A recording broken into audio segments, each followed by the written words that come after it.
Hi, friends. Welcome to Getting Your Real Estate Life Together. I'm Tracy Hicks with All Things Real Estate. And today I'm excited. I have an author and realtor. Stephen, will you introduce yourself, please?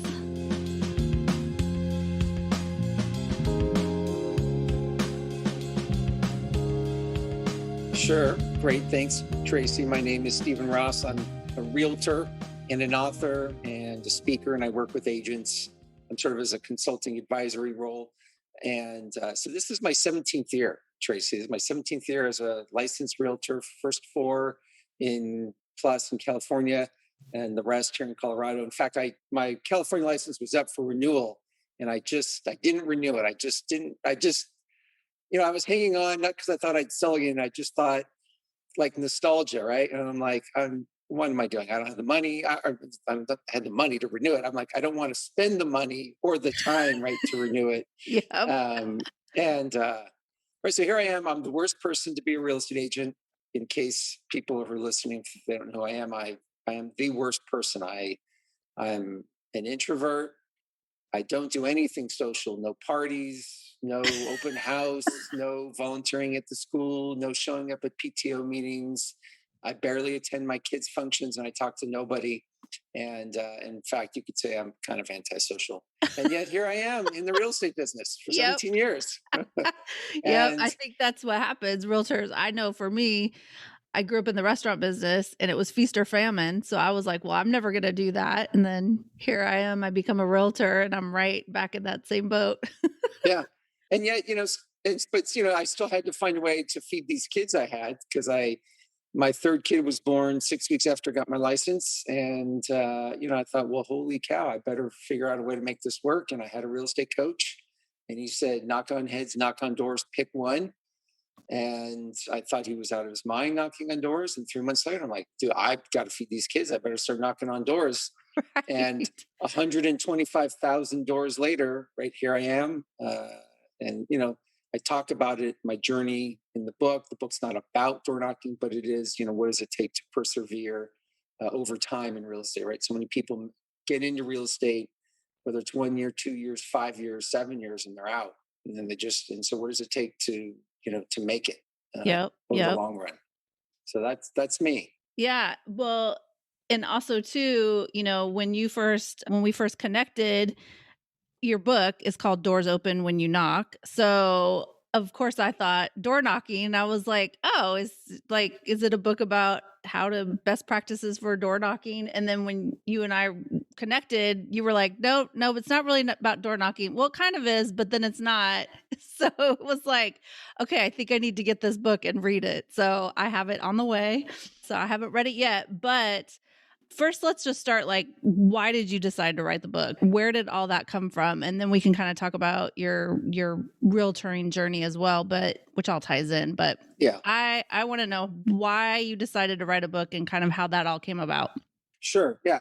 I wrote a book because I actually do enjoy selling real estate. I love my clients. I love helping them. I love when they say, we never would have been able to do this without you. Right. Right. But I got into real estate to raise my kids, not to make $1 million. I got to be home, take care of my kids, raise them, go to every event, take nice vacations. And they're all teenagers or in college, so they don't need me quite the same way. And what I get fulfillment out of is helping people.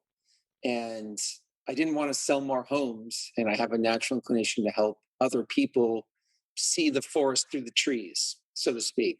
And if I wanted to do more of that kind of work with agents, I needed to sort of outline, who I am, what I stand for, what I believe, what my journey is. And I got advised to write a book. They're like, well, you need to document, who are you? What do you stand for? How are you going to help people? Yeah.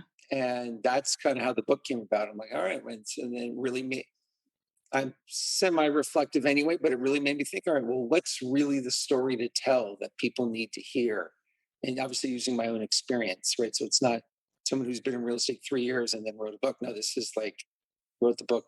I started writing the end of 2019. But that was 16 years into the business. Right. And, that's kind of how the book came about. And it really is, what does it take to persevere and be fulfilled? Because the title of the book which I forgot to even say. I'm glad you said it. Thank you so much. Someone's paying attention. The title of the book is Doors Open When You Knock. However, the subtitle is A Realtor's Handbook for Boundless Opportunity and Freedom. So, really, it's about if you want boundless opportunity and freedom, this is the book for you because this business has no limits, but it also has no boundaries, right? And people end up going everywhere and they end up nowhere. Right. But I think most people, sorry, there's a lot of people who really want the true opportunity and freedom that this business can afford. They're just not clear how to get there. And this is the guidebook, the handbook for that. Yeah. Yeah. And most realtors too, they have that entrepreneur spirit in mind going into it. And I think a lot of that, and we've changed a little bit since the pandemic. And I think people's priorities have shifted and things like that. But it's always that hustle and grind mentality that you just have to be working all the time. And of course, we want to work smarter, not harder. And everybody has their reasoning for going into real estate. And your reason is probably a really big part. It's probably a reason for a lot of people. I think it's a big part of why people decide that they want to. We think about do your own schedule, but then of course you're at your client's beck and call. So there is a balance and it's so convoluted. It's so hard to figure that out. So, how did that come about for you? Like, how did you figure out the way to balance both and really, just like you said, with door knocking or going with something that's really working for you? How did that all come about for you? Well, so what you're asking is, how did I keep myself aligned? How did I get my head straight? How did I not fall off the tracks? And the answer is you got to find people to help you. Like this is a low this for many of us, this is a very lonely business. And I don't care how big your office is or what team you're on. Some teams obviously do a better job than others, but it's a very lonely business. And being in a group of other like-minded people to help keep you on track was my lifeblood, right? And I had a coach and I had peers and I have friends that I met, maybe not day one, but certainly year one of real estate, and they're still my friends. Most of them are still in Southern California. I talk to them regularly, and a lot of mentors, a lot of coaching, and I've been around so many of the best real estate agents, in the country for so many years, and watching what works and what doesn't work, and watching also, the benefit of being, and obviously there's people who've been in business 30, 40 years, Yeah. but I feel like having lived through the Great Recession and making it, and by the way, right, so I moved to Colorado at the end of '08. And if anyone's listening remembers, '08 was a terrible year. I mean, actually, I sold a lot of real estate. I actually did pretty well, but then I left California, where I was born and raised, and I moved to Colorado, where I knew zero people in a business about connecting people and property. I didn't know any property, didn't know any people. And '09 and 10 were really hard because the economy was in the toilet. I didn't know anybody. I'm antisocial, remember? I had 3 young kids. It was really hard. And not having support and mentors and people to help prop you up when things look bleak, and things look bleak, I just think is absolutely critical. So yeah, and the book is also one way to give people that lifeline. I work with agents in that realm, but I think that is the most important, is don't do it on your own. Find Yeah. people to align yourself with. Yep. Yeah. We always talk about, your realtor community and whether you know it or not, you have one. Everybody has one, whether it's small or big, or a coach or friends that are in the business. But it's so important because, you don't want to wear if you have a partner, you don't want to wear them out with your realtor store, just like with any job. But in real estate, it's so different because realtors take on so much more than just the work part of it. It's so emotional and, it is really hard, and talking to people and also navigating through your business without that emotional part of it, because we're also running, mini corporations as realtors. And so trying to separate that emotional part from the business side is really important, and having a community to talk to, and even if it's just getting stuff off your chest just because you're taking on everything for your clients, and or troubleshooting, or that kind of thing, and what's working in business. And so that's why I love people like you that want to share your experience. And that's becoming more common. Like back in the day, it was like, oh, people didn't want to tell each other their big time realtor secrets or whatever for being, big producers or whatever. But now I think people are talking so much more about it and sharing, and we're all in this together. And so that's another reason why I really wanted to talk to you as well, because you do consulting and speaking and things like that. Do you do that mostly around the book, or is that something separate? I mean, it's from the principles of the book, and then it also feeds into how do you really be a trusted advisor in this business. That name that gets thrown around a lot, but I mean, how do you only work with the people who you like, that are cooperative, collaborative, and they pay you your fee, whatever your fee is. I'm not telling people what they should charge, but whatever your fee is, you're not discounting it to get the business. People want to work with you, and they're happy to pay you your fee. And so the book is the foundation, because if you don't have the foundation right, you're never going to have that advisory business, because you're too busy running around like a chicken with your head cut off. Yep. Yep. Okay, so the elephant in the room about door knocking. Yes, Obviously, you said that the book wasn't about that, but it is what you did. it is what So I've done for so long. Yes. so I need to hear about that part of it, because I'm not an introvert. I am social, but door knocking was just never a part of my marketing strategy. I don't know why, but I think maybe also too, because I've been in the business 18 years as well. And so I think back then that kind of seemed like the old school way of doing it, or cold calling, or taking calls in an office. I think door knocking kind of got put in that category, but people do it that because they like it, but there's also a lot of people that do it because they've been told that they should do it as a part of their marketing. So, how did that come about for you? How did you decide that that's what you wanted to do? And then clearly you had a strategy. How did you figure that part out? Well, I mean, it took a long time to get it all worked out. And again, moving markets threw a big wrench in that. Had I stayed where I was, I had areas that I worked. I was getting market share. People were getting to know me. And so the bottom line is, what I'm saying is, that door knocking for me was a way to go out and touch people on a regular basis, because I wasn't willing to do it any other way. And that's why for me, the book isn't about door knocking. My point is, you've got to pick your one. Everyone has to pick your one thing. Some people are great writers. They blog. I do know people who've built business because they blogged at the right time. I know people who've done it on other ways. But most agents pick, they make sure they're talking to people somehow, some way. And that's how you build your business. And for me, knocking on doors was the way I was going to do it. And so for me, it became about developing relationships with people.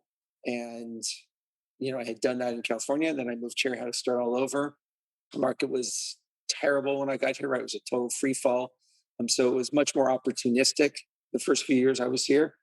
And whereas, I would find where a great REO, bank owned foreclosure was, and then I'd go knock around either that neighborhood or where that buyer might come from. And, I picked up a $2 million buyer that way, right? I knew where a great foreclosure was coming. Where would that buyer come from? So that was my early years here in Colorado, but the last 5 or 6 ish, 7, what was about really settling in on a few neighborhoods and building relationships with people. And that's why when the pandemic hit, instead of going out to the doors, I would just still go out and walk and then make Yep. all the calls of all the people who were in my database, many of Yep. them from the doors. And I hate doing that just as much as I hate going to the doors, but I know that's what's important for me to earn a living in my real estate business. So the answer to your question is, what made me knock on doors is I wanted to feed my kids. It And always if comes I back to that. right, if I, and I use that kind of as a joke, but if I want to make a living, right, if I want to have a business that produces income, that you've got to be able to generate business. And as much as I didn't want to, I had to decide. It really came down to what's more important: overcoming my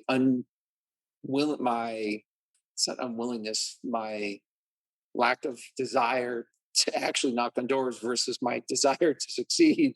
Fortunately, that was higher. So for all of us, that's really what it takes. What is your commitment to succeed? And or is your commitment to be comfortable? And at some point, I was willing to let the comfortability go. Yeah, yeah, and I think too, I'm guilty of this. I think I say, either to myself or if I'm talking to somebody, like, "Everybody knows a realtor," and that's not true. Like, there's a lot of people that don't have any realtor friends or resources, or if they're thinking about buying or selling, don't really know where to start.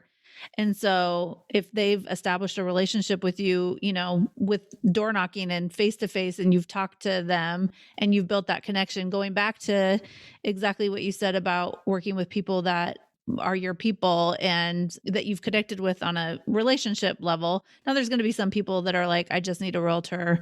I don't want to be friends or whatever, to Sure. sell my house.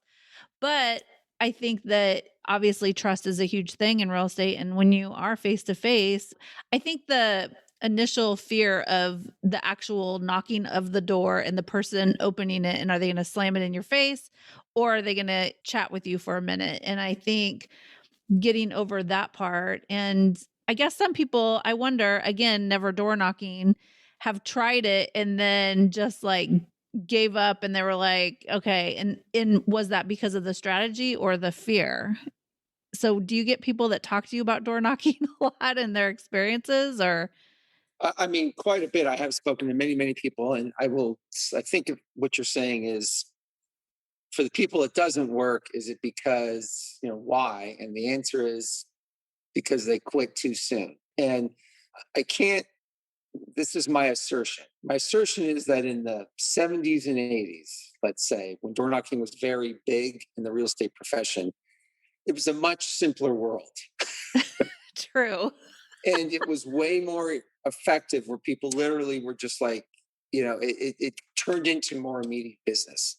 In today's world, that has never been in my entire experience. It's not that I've never met someone at the door and done business. I have. What's turned out to be more true is that I meet people that those connections, those meetings have turned into business over time. And therefore, someone who goes out with the immediate expectation to do business is going to be unfulfilled and disappointed because that's not quite how it works. Again, in my experience, not quite how it works anymore. You got to be in it for the long run.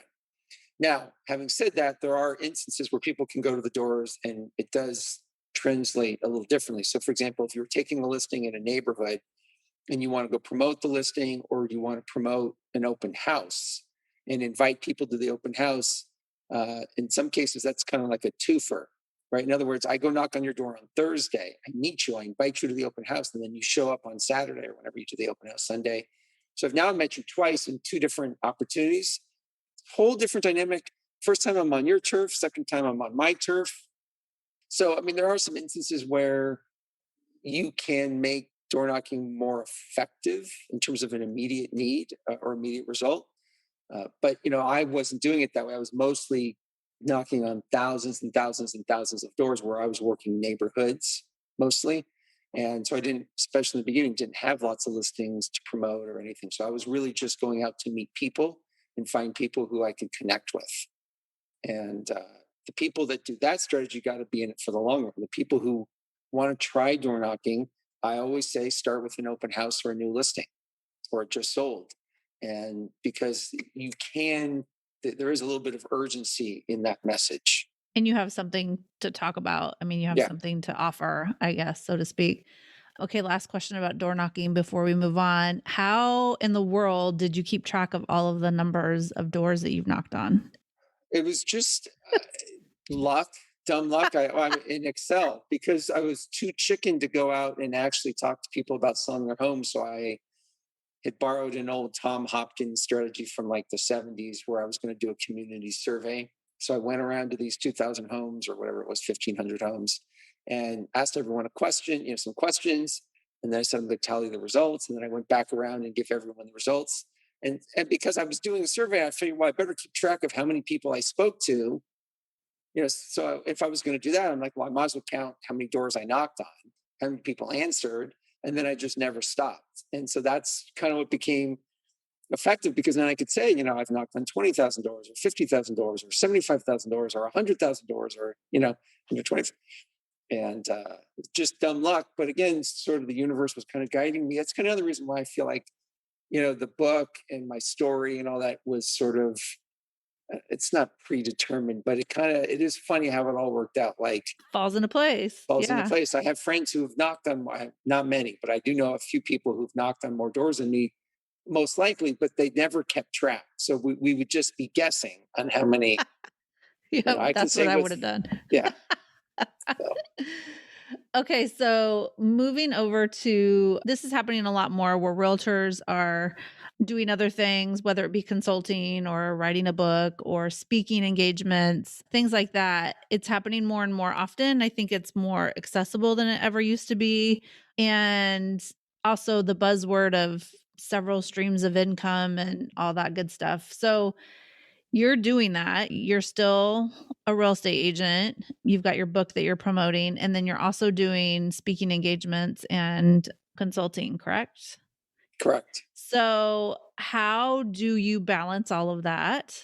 And I mean, I think a lot of people think it's easy or it sounds like, oh, well, it's all because I was guilty of it too. It's all in the same genre, it's all real estate stuff, but they're all several different businesses. So, how do you, I guess, I don't want to say hold yourself accountable, but how do you give all of those pieces enough attention, and how are you balancing that? Well, isn't that the $1 million question? Dang it, I thought you had an answer. I mean, I'll give you my answer.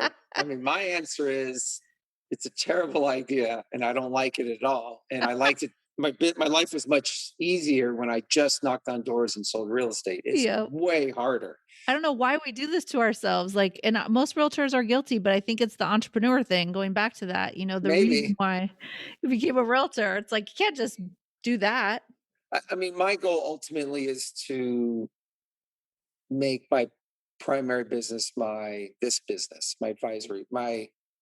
advisory business for other agents and other companies. And of course, some of my closest clients who know that's my ultimate goal have already told me, don't care how many books you write, don't care how much coaching and other stuff you're doing. When I need to buy or sell, you're still doing it. I don't care how many and that's just such a gift, right? To have these people tell me that. And so I think, because I've done this a long time and because I've been a real student of the business, I feel like, and I do have some help, I'm able to do it. But I also can see a time in the not too distant future where it's just not going to be feasible, and I'll have to hand a lot more stuff off to a partner or an associate or something like that, because it's just too, I mean, being a realtor yeah, alone is yeah, is a full-time is job. is a full-time job. And I guess what I wanted to kind of segue into is that, one of the reasons why it works for me is because I've always, for the most part, set boundaries. So in other words, right, you are not going to get a hold of me before 9 a.m., right? And usually not before 10. So I'm not going to, my phone's not even off. First of all, I have two phones. So I have, one's a work phone and one's my personal phone, so that when I'm not working, I can still talk to my kids, my parents, and partner, and all that stuff. Wow, that's And discipline. that's helpful. Yeah. You're not going to get a hold of me after 6 p.m. And right, so I have time to do things. I have times of the day, and I got that all again. That's why I talk about it in the book. Door knocking was a really good. I went to the doors from 11 to 2, and that was the only thing that got scheduled beyond, if I had a listing appointment or a showing appointment or something like that. And those always happened in the afternoon. So it was very rare that I had a showing or a listing either in the morning or almost never during my door knocking time. And the few times I did break my rule, it was always a waste of time, right? It never, ever, ever, ever, never, ever turned into business. So I've already been in the habit of time blocking the most important things. And therefore, running my businesses now, I just have times where I book certain types of things. And generally that works out, right? I only sell, 15 to 25 homes a year, give or take the year. a lot of my clients are buying and selling. So, you're working with, less people. And so it's easier to navigate and schedule everything. And people, I only work with great people and they're usually pretty flexible. And all those things work.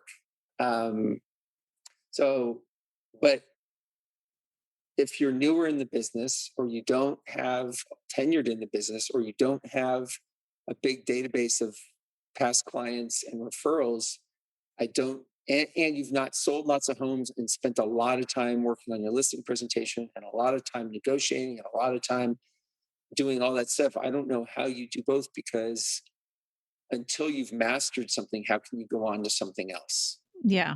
Yeah. I'm not saying that I've learned everything there is to know in real estate. It's not, but I have learned a lot.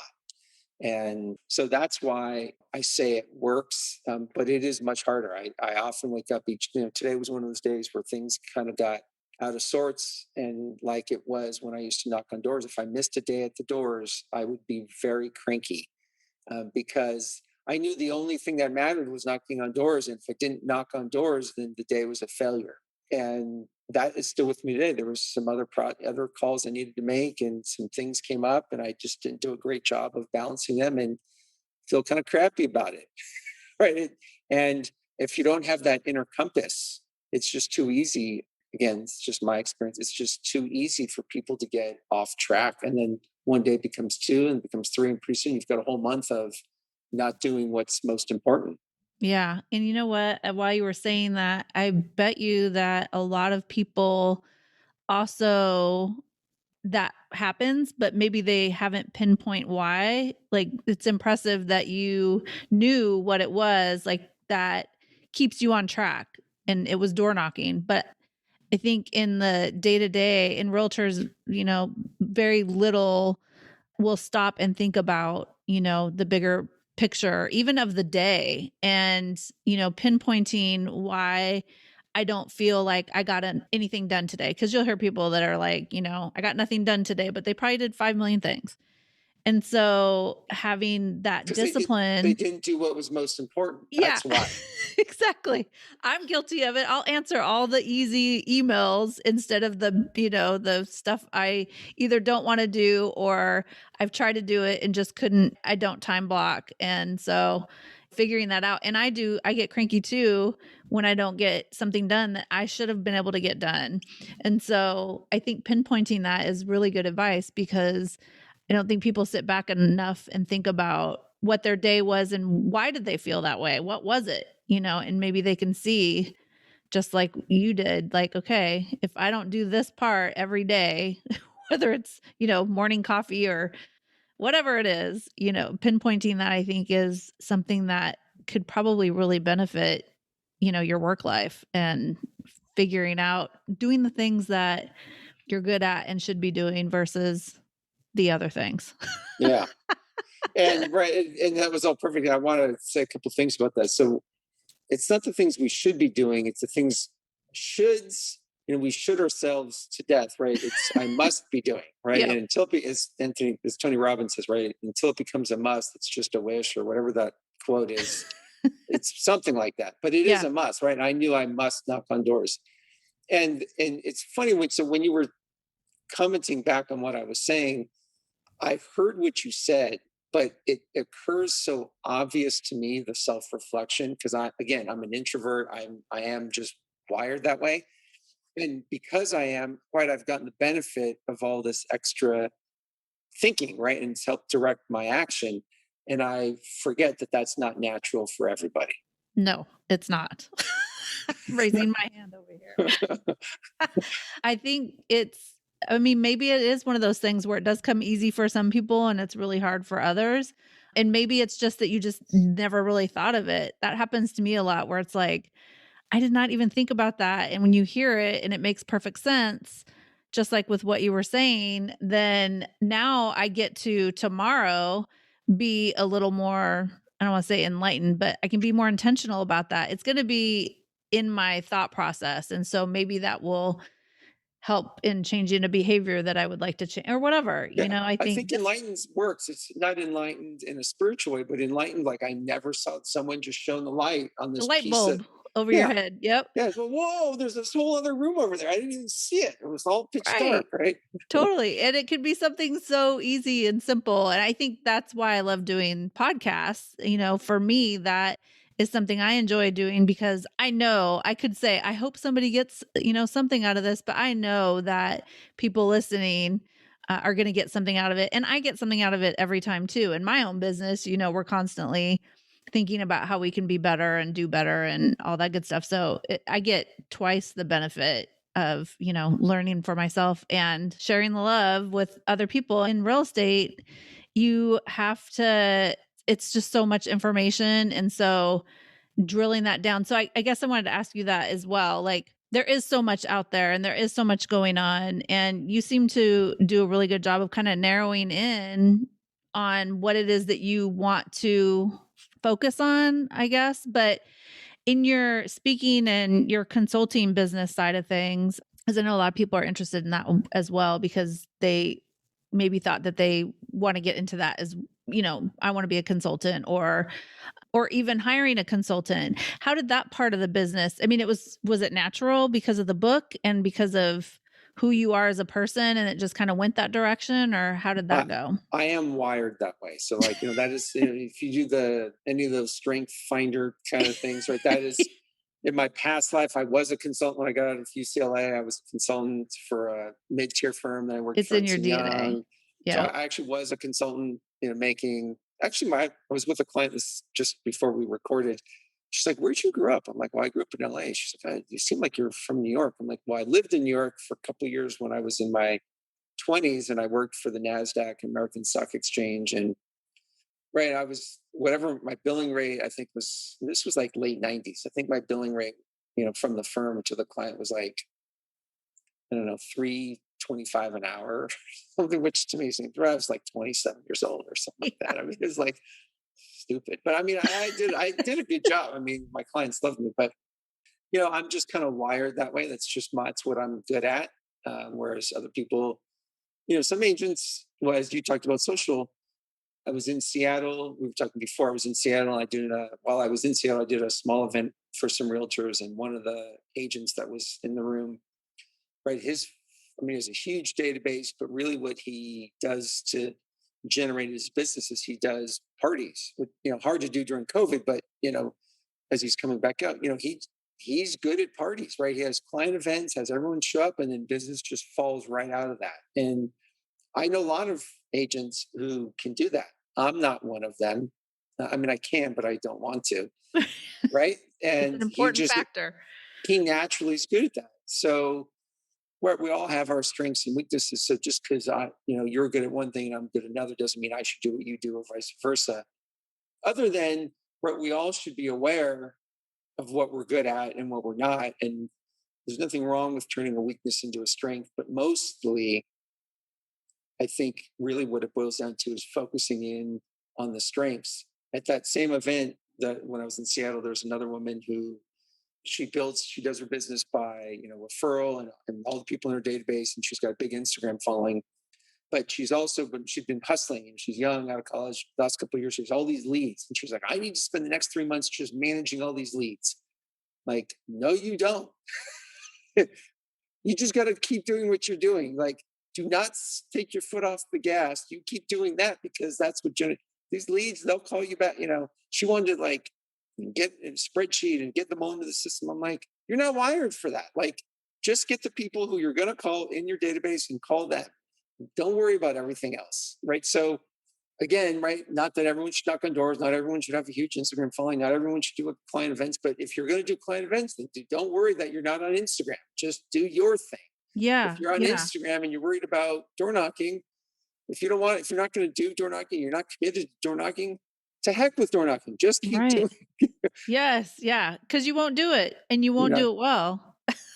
and so you'll sit and fret about, I should be doing this, and you'll end up doing nothing, which Right. is the worst thing.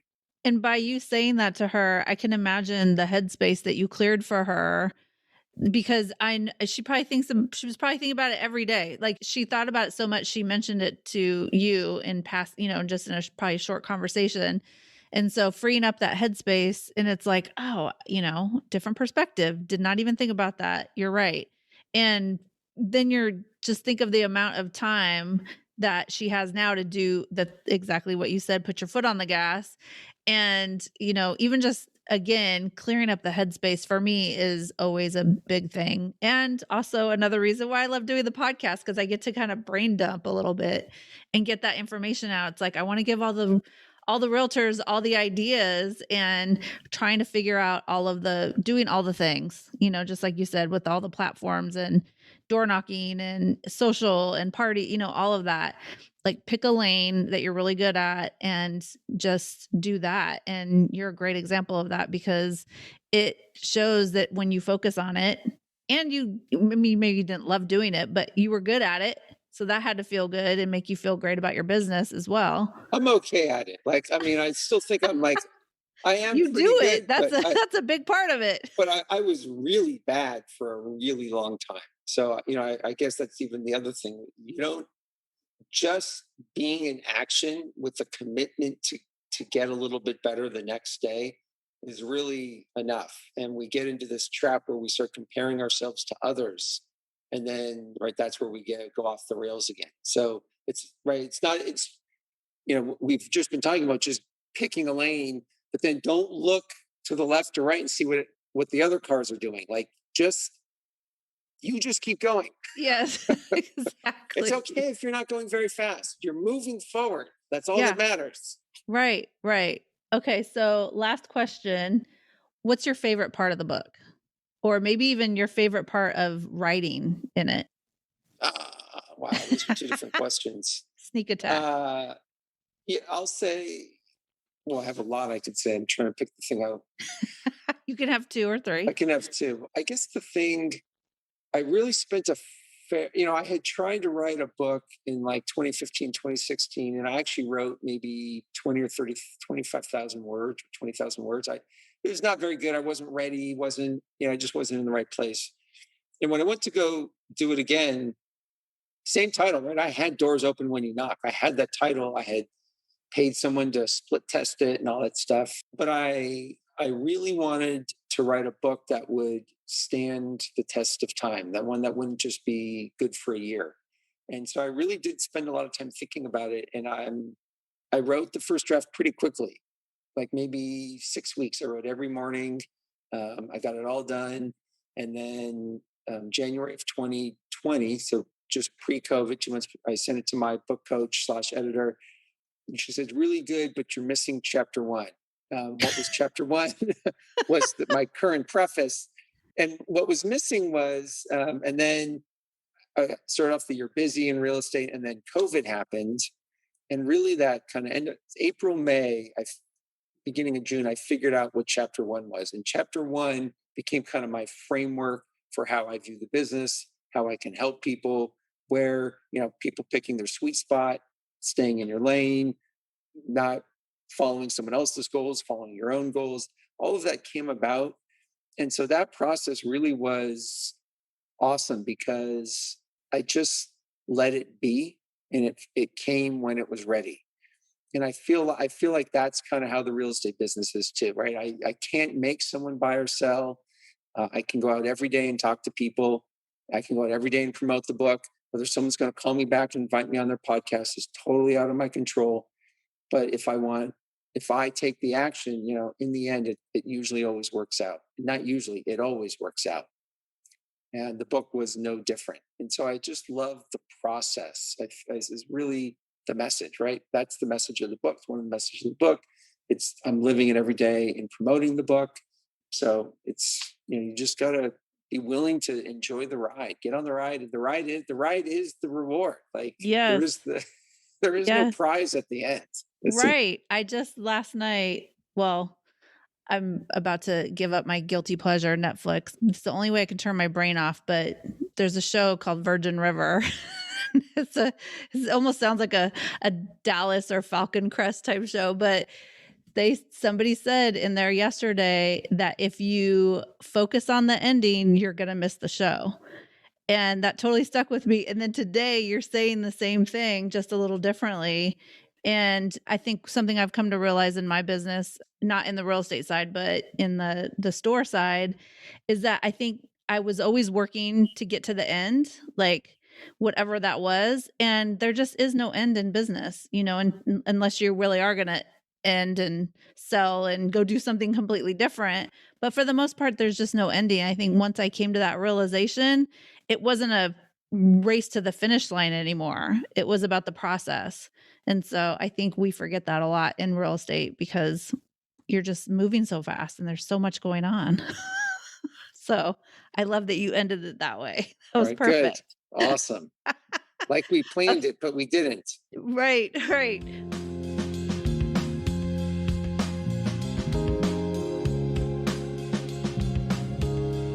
Okay, so where can people find you and buy your book and all that good stuff? It's super simple. DoorsOpenWhenYouKnock.com. So doors open when you knock, right? Doors don't open themselves. They only open when you knock. So doorsOpenWhenYouKnock.com. Perfect. And all of your information's there, even All your there. People consulting and can everything. everything. Yep. Look at that. That is the one spot to go. Consolidated into one. So much better. That's another great business advice. Yeah, I'm as people might have guessed by now. I am not on social media. Although I do have a social media account. My niece runs it, so don't DM or message me because I'll never see it. Right. Just go to the website. Yeah, Perfect. Well, Stephen, thank you so much for being on and telling your story, and the book writing and all of that is I totally love hearing about the journey of it. I just did that again.